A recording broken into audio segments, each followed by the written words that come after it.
Bonjour à tous, Jean-Robin, journaliste, 187e vidéo réservée aux souscripteurs, à tous les souscripteurs. Donc pour des précisions sur la souscription, vous allez dans la description de cette vidéo et vous allez découvrir ma souscription sur Patreon avec 3 formules qui vous permettent de découvrir tout ou partie des vidéos que j'ai déjà réalisées.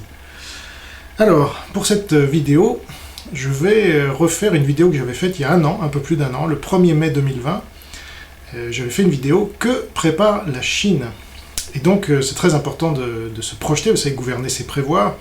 Et donc j'avais envisagé un certain nombre de scénarios, j'avais déjà commencé par un constat de la situation dans laquelle nous étions à l'époque, qui n'était pas réjouissante, mais dont on voyait déjà se dessiner les contours. Aujourd'hui, plus d'un an après, on a une visibilité forcément plus importante sur cette troisième guerre mondiale.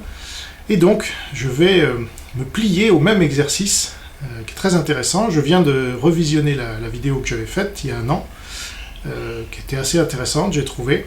Évidemment, je ne suis pas Madame Irma, hein, donc il ne s'agit pas de dire tel jour, à telle heure, la Chine va attaquer Taïwan et va se passer ça. Non, il s'agit d'envisager les possibles et d'essayer de déterminer ce qui est le plus probable.